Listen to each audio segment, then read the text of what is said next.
This is First Class, a video magazine of stories produced by the students in the journalism department of Southern Connecticut State University. First Class, First Class.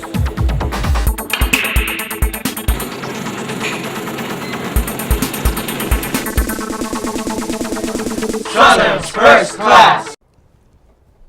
Hello, and welcome to First Class. I'm Sandra Gomez-Estevez, and we have some interesting stories for you today. And my name's Dorian Bernard, and guess what? Sandra's right. We have some new interesting stories on a new liquor distillery and a camp catered to people with special needs. We'll take a look at a big celebration of Prince's life in New Haven and a new transit and housing project in Meriden. But first, have you ever wondered how college athletes recuperate from injuries? Ariana Rivera talks to a trainer and some recuperating athletes at Southern. Student athletes may be seen as some of the healthiest among people, but participating in competitive sports can bring unavoidable injuries. Rebecca Evanson, a part of the women's track and field team at Southern, speaks freely about her injuries. Tore my ACL twice. First time I tripped up some stairs, and then the second time I missed my senior year of volleyball. Women involved in the collegiate sport tear their ACL significantly higher rates than males. Tearing an ACL can not only lead you to physical pain, but can affect you mentally. I cried a lot. Say that it's really hard on your body, but I think it affects your mental ability the most as well. I still wear my knee brace. It's part of my mental game. Matthew Almeida is an athletic trainer at Southern. He deals with all types of injuries, but most currently a few ACL tears.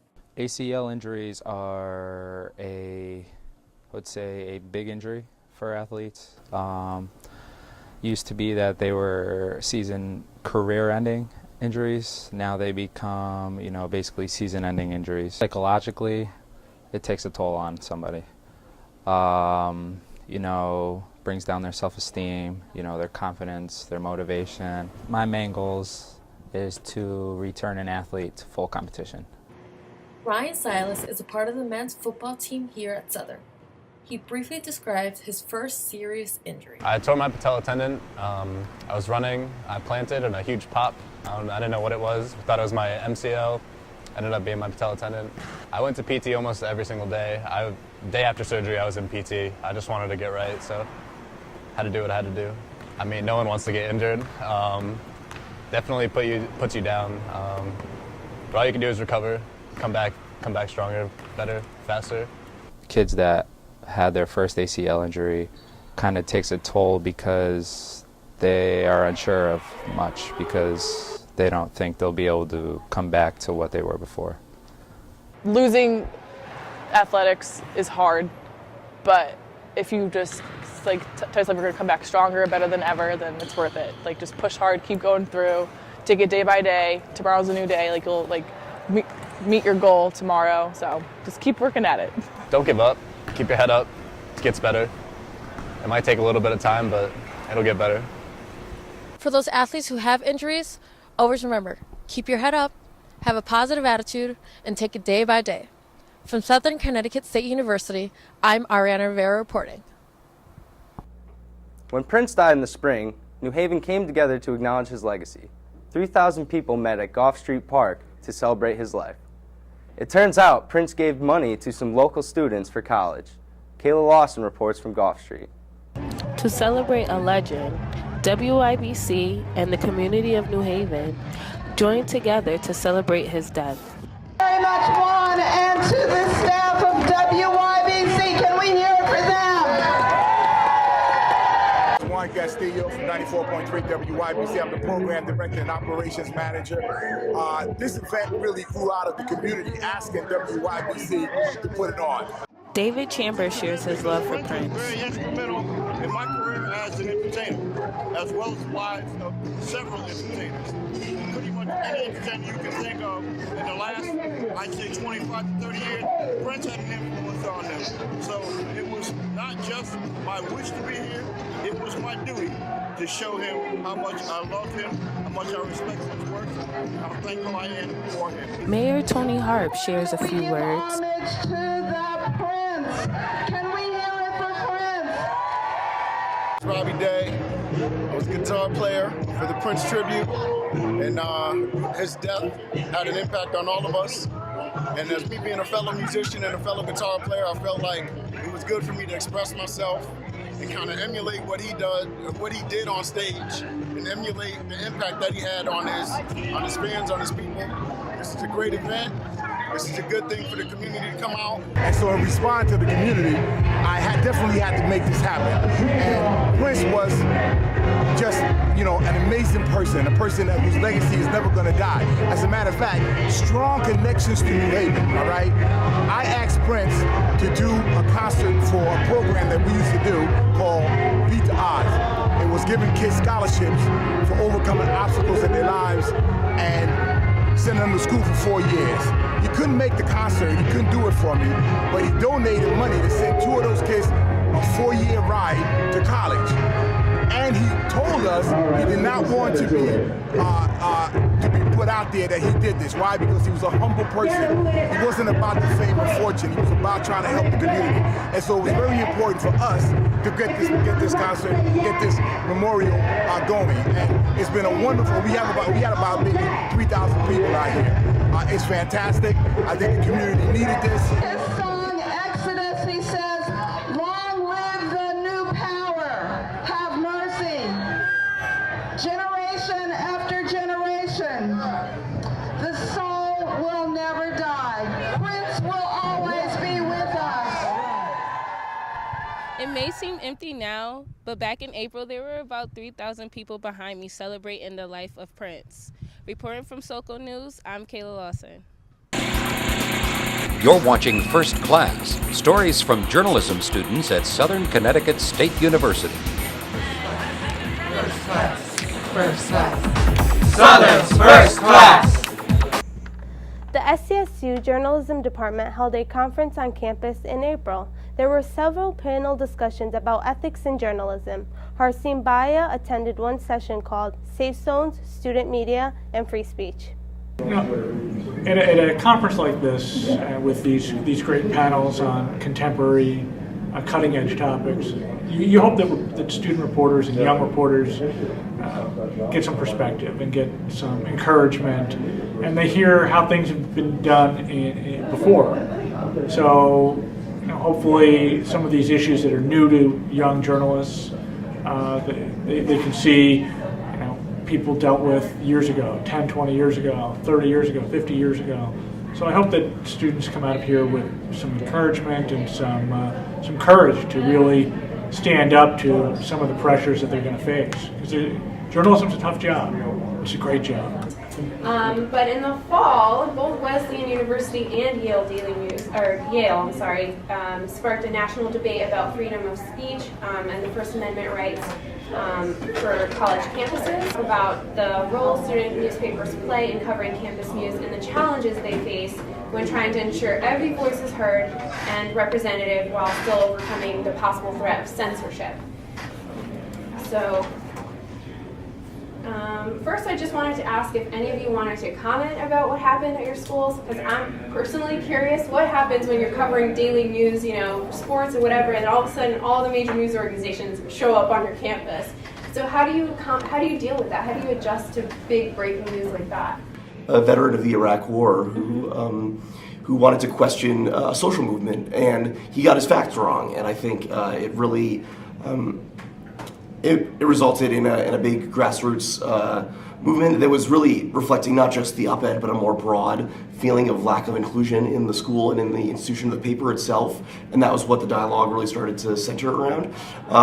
The one thing that really, I think, the point he was trying to make that I think failed was that the so-called fringe elements of the Black Lives Matter movement are leading to an increase in violence against police officers, which empirically, based on statistics that we have for 2014 and 2015, is just not true. After Baltimore and Ferguson, there are no spikes or increases whatsoever in increase of violence against police officers. So he got that wrong, and I think the whole article people felt was an attack on the movement and really themselves as students of color. For any journalist, it's really important to make sure your facts are accurate and your names are spelled right, and that's the most important way to build trust with your sources. So the Wesleyan Argus was founded in 1868, and then the Yale Daily News was founded just 10 years later. So both publications have been around for quite a while. And Roy, you can also add your opinion to this. What is the role of a college publication? Taking kind of the things that are going on campus, the events that are going on, and just getting like an inside look for most students, I think, is what the role is. I think some students on campus kind of debate what the role of the campus newspaper is. I know sometimes there's an idea that the newspaper should be advocating for students in some way, or advocating against the administration, or advocating for the administration, and everybody seems to have a different opinion on what that is. Viewpoints. It's interesting, if you were to go back and read a lot of this free speech stuff from the 40s, 50s, 60s, and even into the 70s, the people who were being censored on college campuses were on the political left. And nowadays, it's the political right who seems to feel like they're under attack. I mean, if you can even say they're under attack, because there's still some power structure. But it's just interesting to see how political viewpoints and the acceptance of viewpoints is really shifted. The conference panel Safe Zones, Student Media, and Free Speech shed light on the truth to the rights of free speech on college campuses. Reporting from Southern, I'm Meriden Bayo. A brand new distillery has opened in Litchfield, Connecticut. People are stopping in for free tours and to have a sample taste. Reporter Ann White joined the tour. The brand new Litchfield Distillery in Litchfield, Connecticut is introducing high-quality, handcrafted spirits with a unique hometown connection. 24-year-old intern Naomi Adler gave us a closer look at the operation. We reproof it down, and then we're going to bottle it. My name is Naomi Adler.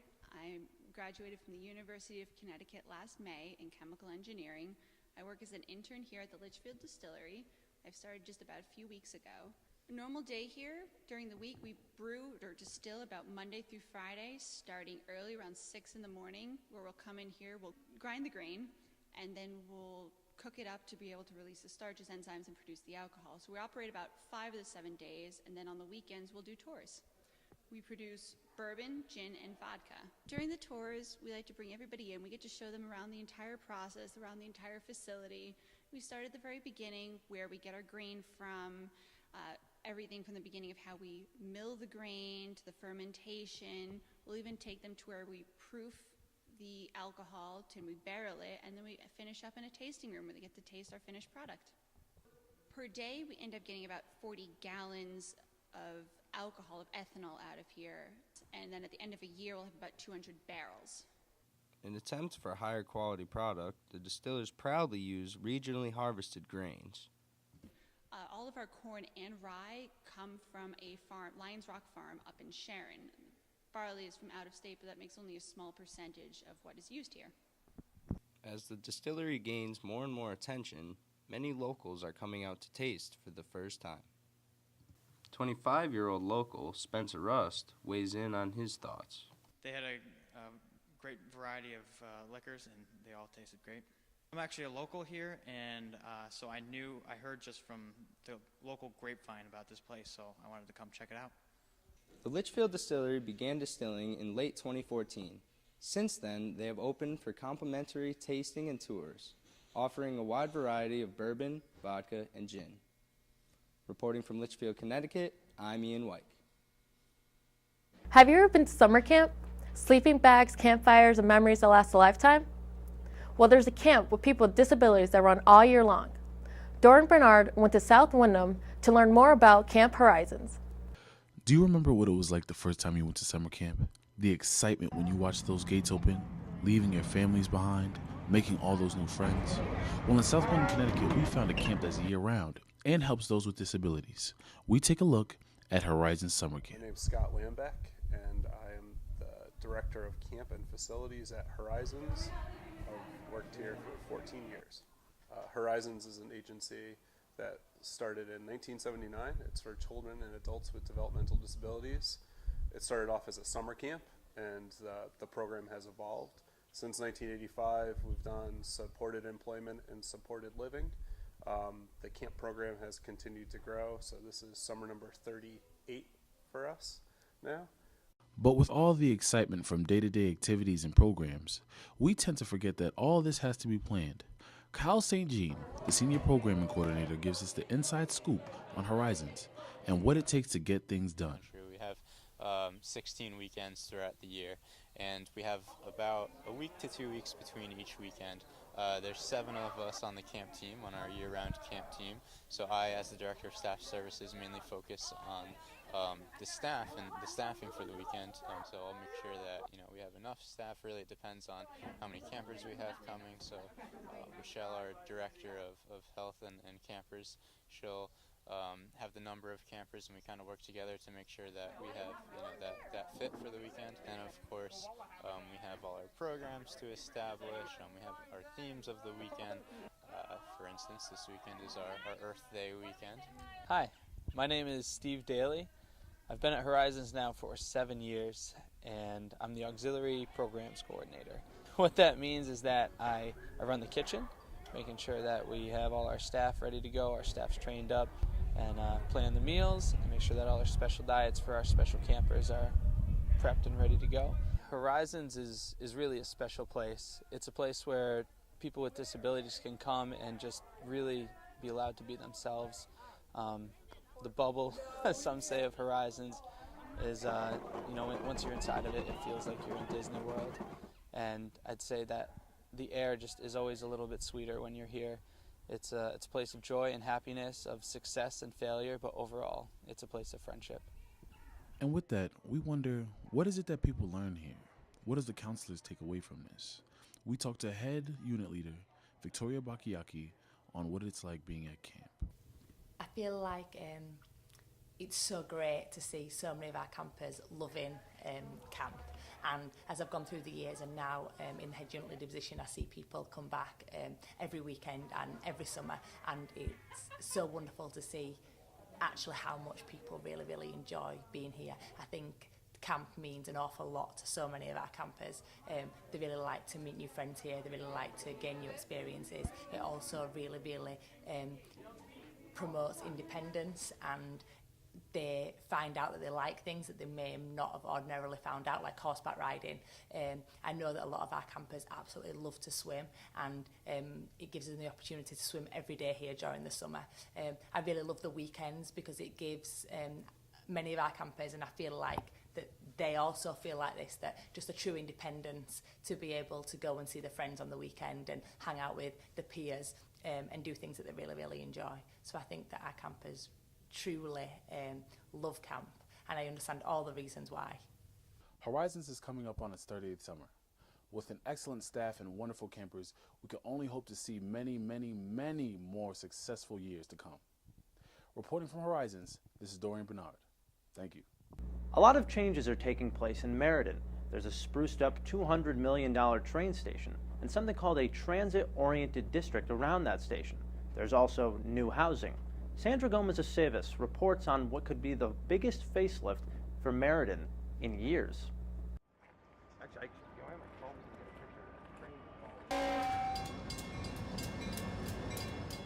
I'm on the rooftop of 16 Colony Street today in Meriden, where the first phase of the new location of the transit-oriented district is taking place. The new project is one of 8 new housing developments expected in the city within the next 5 years, and will make up for the demolition of Meriden's current high-rise project-style housing development. Eddie Sieber is the executive director at the Meriden Housing Authority. The old public housing environments is in the process of being taken down and the tenants being relocated. So they're trying to decentralize the old model of having all this housing in one tight environment. Just over a year ago, the mills housed 140 families. While 24 have been relocated, 116 remain. David Sunshine is the director of resident services, who believes the relocation of the remaining families will take about a year to complete. The relocation of the residents at the mills and the demolition of that development, I think, will very positively affect the city as a whole. Again, instead of it just being in a project environment, it will be in a Section 8 environment, which is really more healthy. It allows people choice. I mean, it's called a housing choice voucher. You have a choice where it is that you want to live. Roberta Soltis has lived at the Mills Memorial since 2003 and believes the relocation is a good idea. Bring them all in the community, because they feel like the project's just for hood people, or people that don't want to do anything, and it's not that. It's just low income, whereas you're not making as much, but you're making something, and you still have the ambitions to be rich or go out and do things. The new TOD will go hand in hand with what Soltis believes in. The new housing is planned to be divided equally into no-income, low-income, and market value units, helping join a variety of cultures and adding diversity. A lot of people that get along, they have potluck dinner, you know what I mean? Everybody, children play together. It's like a little community gathering of, we all as like one big family. And it's good for everybody that's, they stick together. The community environment the Mills offers is something that will be missed by many, especially fourth grader Aleshka Jimenez. I'm sad. You feel sad? Why do you feel sad? I might move and I might not see my friends. So do you think that another community would be the same as this one? Why do you like living here? Because I get to make new friends and play outside.